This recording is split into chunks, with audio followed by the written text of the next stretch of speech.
Hello and welcome to City at a Glance. I'm Kelly DiMartino. City at a Glance is a program where we talk about some of the issues facing Fort Collins, and it's also an opportunity to showcase some of the projects and partnerships that really make Fort Collins great. Today we're going to be talking about the Downtown After Dark project. And as always, we're pleased to have joining us City Manager Darren Atterbury. Darren, welcome. Thanks, Kelly. Also joining us today is Sergeant Jeremy Yance with District 1. Jeremy, welcome. Thank you, Kelly. We have Jimmy Catapothy, who is with Tony's Bar. Did I get that sort of close? Perfectly. All right, welcome, Jimmy. And then we have Jerry Schager, who is our interim police chief. Jerry, thanks for being here. Thanks for having me. So this is a topic, downtown at night, that has received quite a bit of attention lately. And so we wanted to just spend a little bit of time talking about kind of what goes on in the downtown community, particularly in the night hours, but also in general a little bit about District 1, how that works, and really this unique partnership that we've brought together to try and keep downtown a very vibrant place.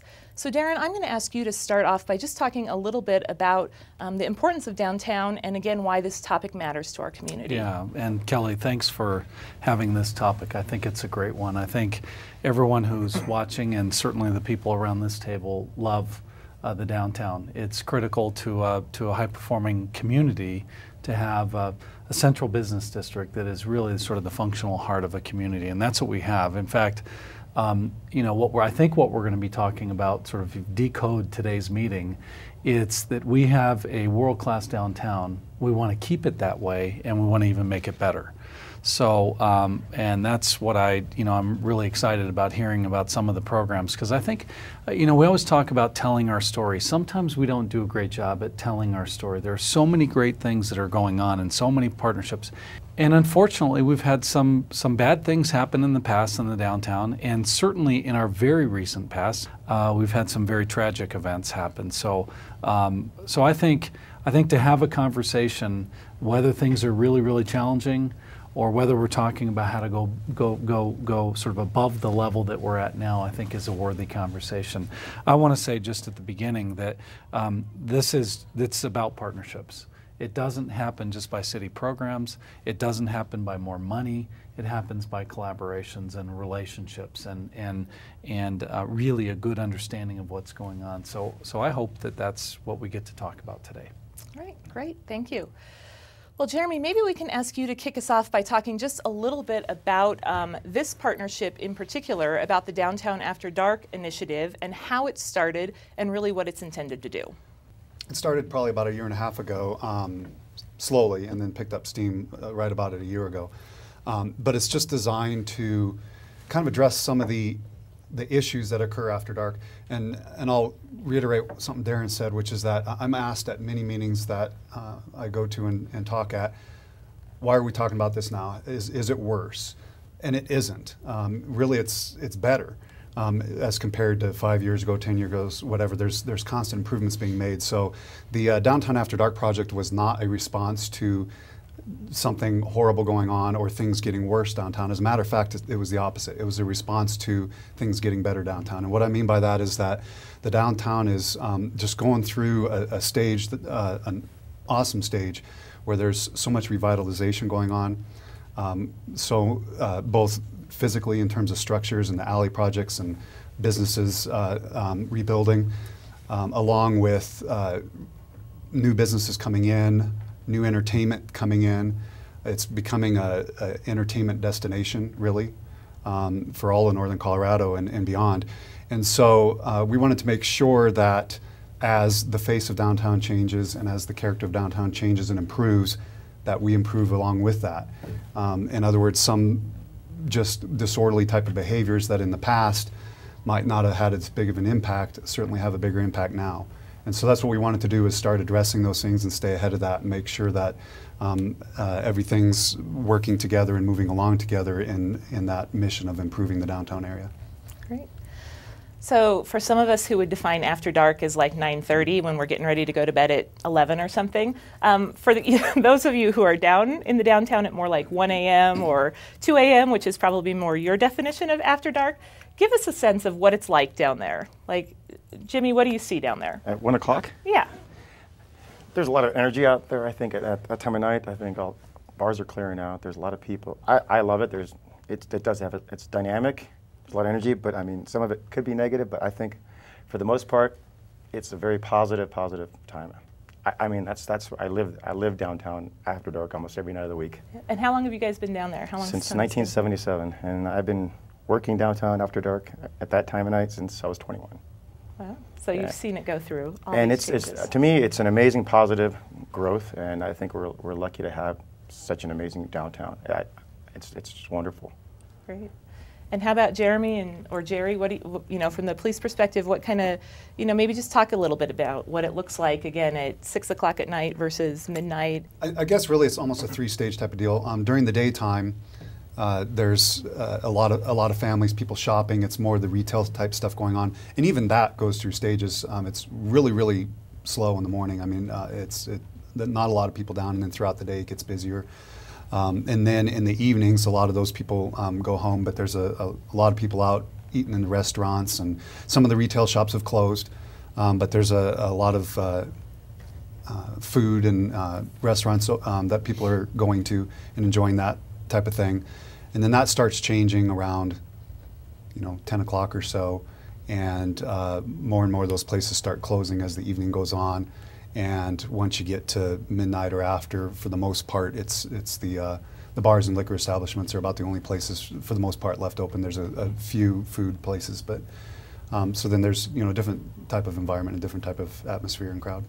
And I have actually done a couple walk-alongs down there, and was a little surprised because I'm not down there that often. There's a lot of people out there, and the vast majority of people, from my observation, seem to be very well behaved. I mean, they're having a great time, and the vast majority. But that doesn't mean there aren't a few problems. And so part of the reason for this partnership was to really try and proactively address some of those. So let's talk about what were the things you're trying to address, and what have we actually done with the partnership that is making that happen. Who wants to start? From my understanding of what we're trying to accomplish is, I think there's just a few bad elements there, and I think District 1, our hope, and the bar's hope, all the restaurant bars downtown's hope, is if we can focus on them, eliminate them through some projects we have, hopefully coming in the future, it'll just improve downtown that much. Because I really think there's just a couple of reoccurring bad elements that keep coming downtown.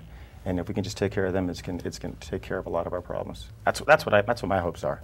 I'm curious what some of those programs are. Well, the police, District 1 and all the bars downtown, the larger bars, are trying to get together and get a hold of some ID scanners that we can use at the front door with our doorman. When the people come in the bar, we can scan them. And they keep track of who comes in the bar, but in that respect that if somebody causes a disturbance or an issue, we can log it in there, and all of the bars tie together, my hopes are, with this project, that if they cause a disturbance in one bar, we can stop them from coming to other bars. And we don't have that kind of communication now, and that would be very valuable, because I really believe those same people, they'll go from one bar to the next and cause the same disturbance over and over again. And that's what it is. There's those few bad elements that just keep coming back, and if we can just have these bad elements, like put it into the computer where they can't come downtown anymore. They can stay home or the town they're from, and that's what our hope is. Honestly, it's just we can slowly eliminate those bad elements through those computer scanners from every bar downtown. So, Jeremy, does that technology exist in other communities, or are we sort of breaking new ground here? No, the technology exists. There's several companies that have such scanners. Each company, they do a little bit different, and we're currently doing an RFP to investigate the technology itself. And then there's a few communities, although I'm only aware of 3 personally that we're going to be speaking with that actually have them implemented to see how that's going. Okay. So I wouldn't say it's not new technology, but it's also not something that's already in everyone's backyard yet. Right, right. I've maybe a little bit of a different perspective, and not to be point counterpoint, but I've done a lot of ride-alongs in the downtown over the last 15 years that I've been here, and I think you're right in that there's a small population that actually causes so much problems. I think that community in general, and council members, for example, care a lot about the consumption of alcohol and how it does raise sort of the concern level goes up and up and up and up real quickly. In fact, in some ride-alongs I've been in, I may be in Old Town Square with 4 police officers, and you have 1,000 people out in the square. from anyone's perspective, that probably and knowing that alcohol is sort of at play, that can be sort of a risky venture. So I guess I just kind of want to put that on the table, that I think you're right that there's a handful of bad apples, but I think that there's a wide population that has been consuming alcohol and it causes some real concern. I mean, officers I've ridden along with, again, you know, they're with 3, 4, 5 police officers where you have 1,000 people. They're on guard because that can go haywire real quickly. I don't mean to imply that our downtown is unsafe at this time. I just think people have to be at high level of caution. What do you think about that? And maybe not fair to you. What do you is that you know, is that accurate, or is that maybe I think when myth? you deal with alcohol in general, there's always some kind of Yeah. there's always issues with alcohol.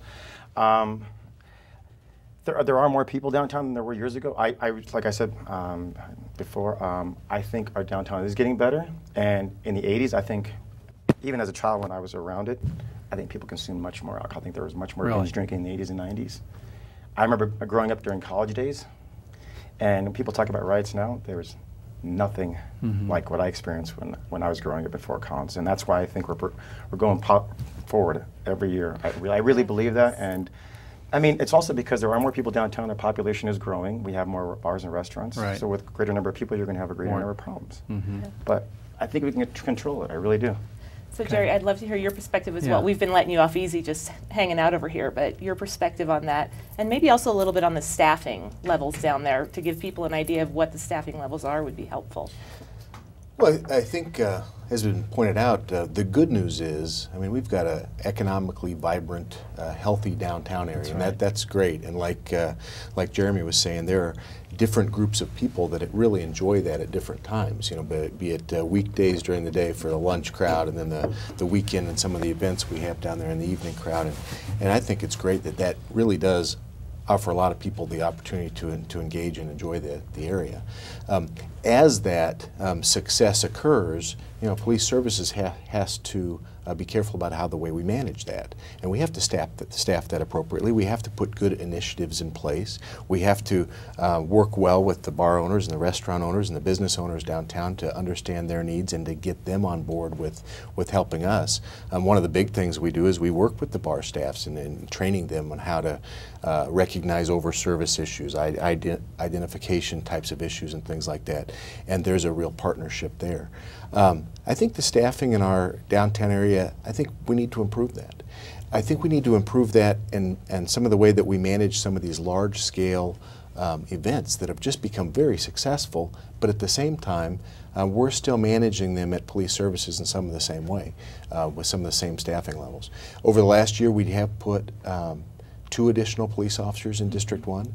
We moved one, the police department redeployed one person who was in our detective bureau, or that one position was moved downtown, and also the Downtown Development Authority has paid for the salary for another police officer. So there's another great example of a partnership there. We're working on increasing that the staffing there.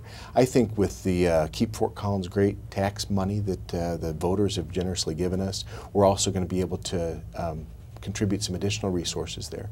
You know, a lot of that focus is going to be on community, neighborhood policing kinds of things, and you know, District 1 is at the top of our priority list as far as our community policing ventures.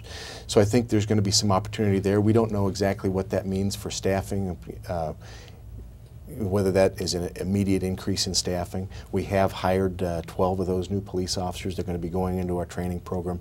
You know, realistically, we're not going to see the results of that for months, but that's exciting. So I think the main thing is, like Jeremy said, we just need to kind of be on the front end of managing that and coming up with new ways to look at things. The ID scanner is a good idea. Another thing that Jimmy pointed out was the kind of the repeat offenders maybe of the downtown area, or some folks that cause problems.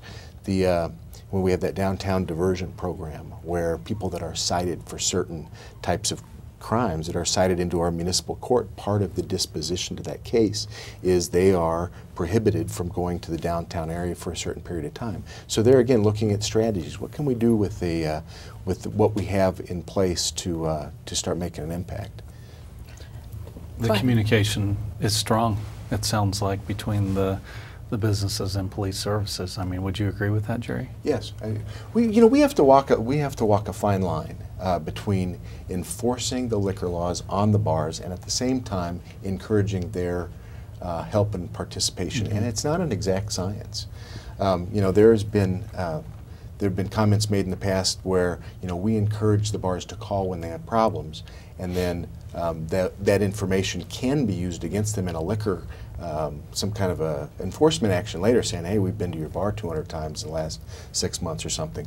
And so there's a give and take there, and there's definitely a communication and some trust that needs to be built there, to where we know we're working things together and working things. Okay. We have a common understanding what that means.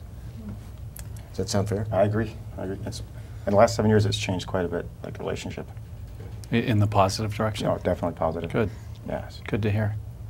And just so you know, too, I hear that on my side. I hear that from Jeremy and from our former chief and from Jerry as well. It doesn't mean that things are perfect. I think we can always get better at that. But I'm hearing very positive feedback as well. That's good. wonderful. That's what we're all hoping for. Yeah. For our downtown. That's what.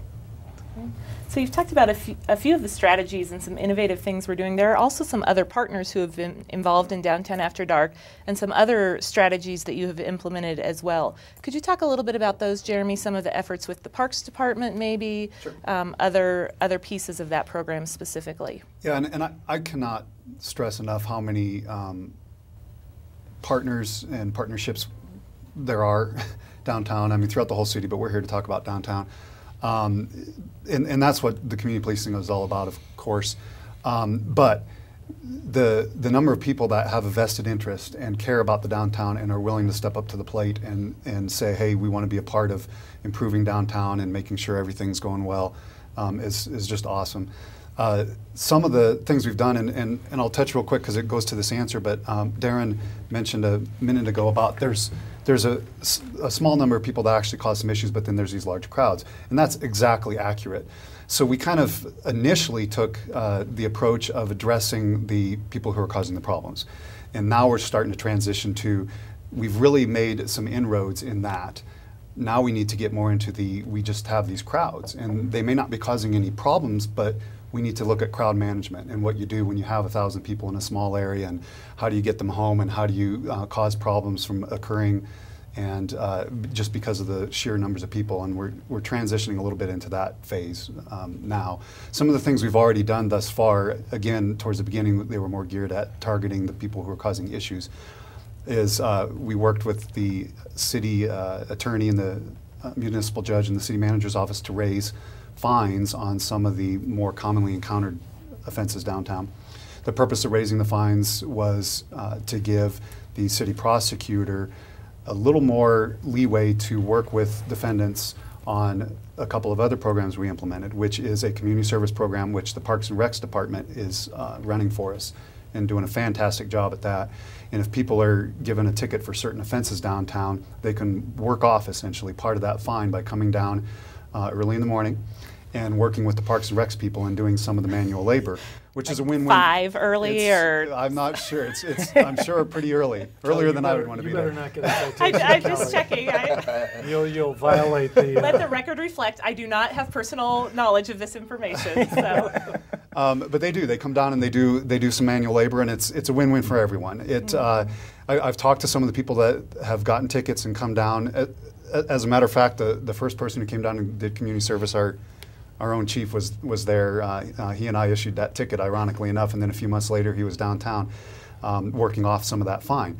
But I spoke with him and I spoke with the Parks and Recs people, and it really is a win-win, because obviously it's a win for Parks and Recs and for the city because they're getting some service out of it. But it was also a win for him, the people who got the tickets. Not only are they saving a little bit on the fine, but the coolest part of it is everyone I've talked to said, I really learned something from that. I realized I didn't know the impact of my behavior and the destruction I was doing downtown until I was here having to fix it and clean it. And I realized someone has to be on the backside of that, and someone's impacted by that behavior. So we have the community service. We have a municipal violations workshop that people cited downtown need to attend, a workshop where we talk about responsibility, about being a good community member, about the impacts of their behavior both on them and on others. and we have the location diversion program, which the chief already discussed a little bit. So those are some of the major components. We're working on the ID scanners, and Team Fort Collins is a huge player on that, as they are on several other aspects as well. But they're really taking the lead on that, which is excellent. And then, really, even the downtown after dark.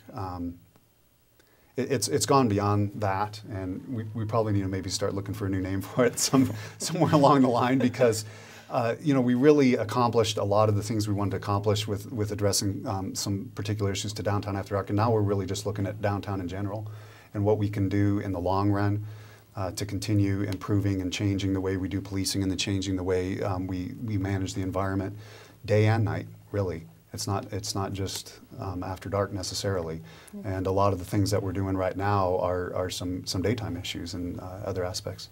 So it's kind of been a springboard for conversation Yes, and ongoing absolutely. conversations with all those downtown businesses. Downtown Development Authority, Downtown Business Association, I know has been involved in some of those things as well. Well, and CSU's been a big partner, Right. huge partner. As a matter of fact, they've been helping us with staffing by having some of their officers during their slower times when the students are gone, working downtown with the District 1 officers. Huge benefit.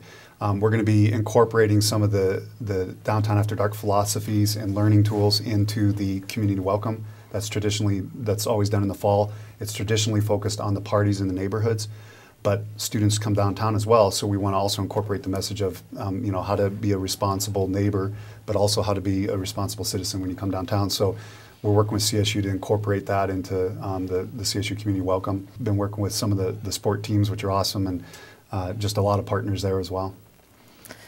So as you all kind of think about some of both the challenges but the opportunities, what are the things that make you most excited about both the partnership and the opportunities for downtown, and also things you think we need to keep working on in the last few minutes here? You're looking at me? I am, because I know you have some ideas. To be honest with you, I think it's in a big way keeping partners who believe in a better place and continue to believe that together we fix things. And when something goes wrong, that we're on it, and it's not a power thing. It's how do we fix that? Because all of our intentions, and I'd love that you brought up CSU, because Colorado State is a phenomenal partner in this deal in so many different ways. In the enforcement side, the education and proactive way, from an economic standpoint, I mean, on and on and on. The DDA, I'm glad you mentioned them, Jared. They've been fantastic.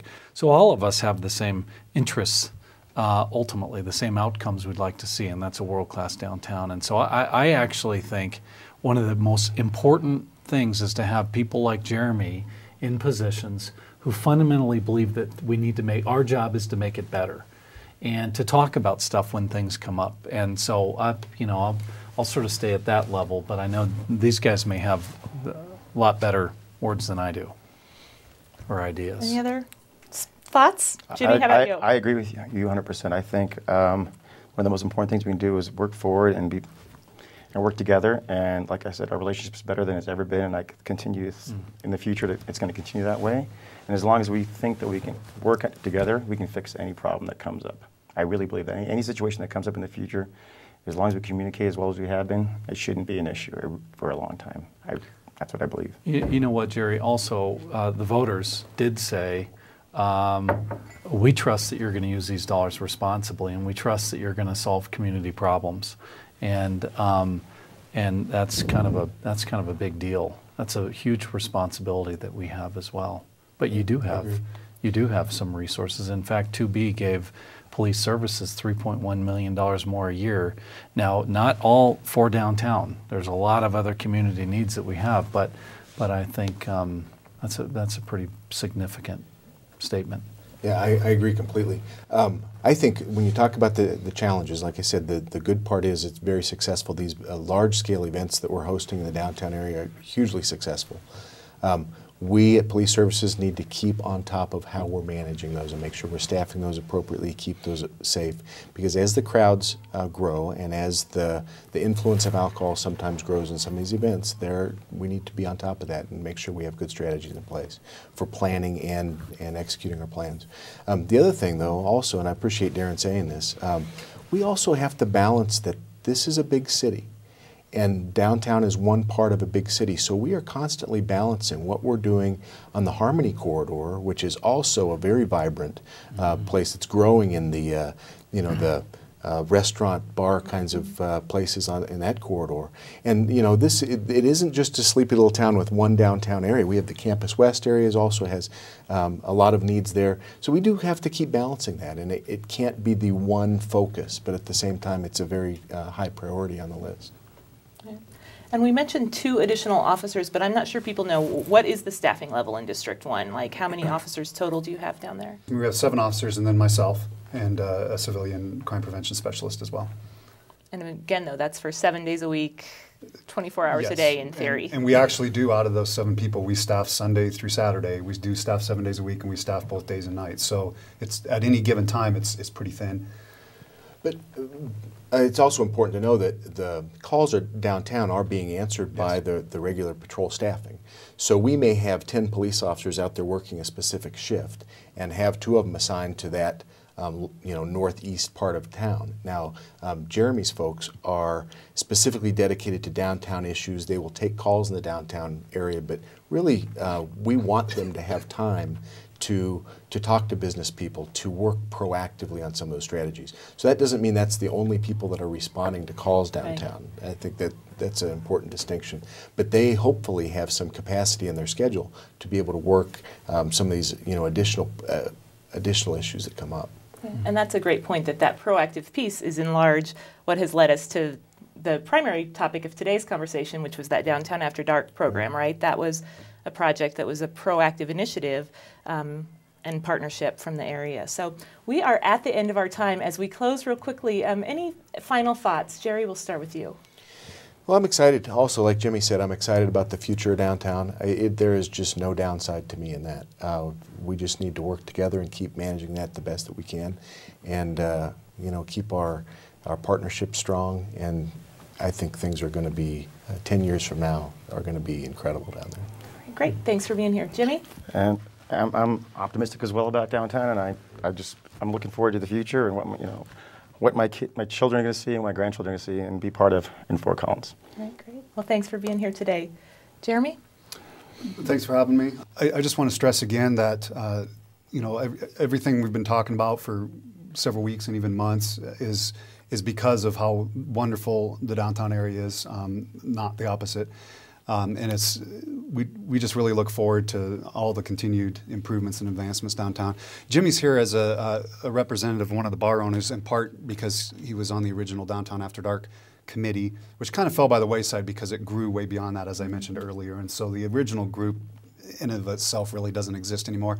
But he represents well a group of numerous business people downtown that have taken an extremely proactive, positive approach, which we really, really appreciate. The working relationship, in spite of, as the chief said, that we have to balance enforcement with working together. But they do that so well, and we really appreciate their partnership. All right, great, thank you. So if we do things right, we're going to be bringing more people downtown.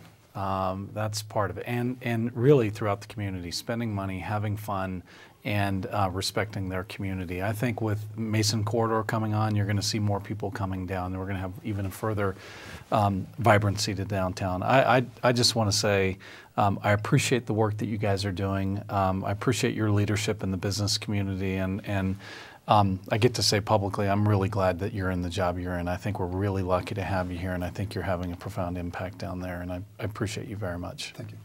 All right, great. Thank you all for joining us today. That concludes this edition of City at a Glance.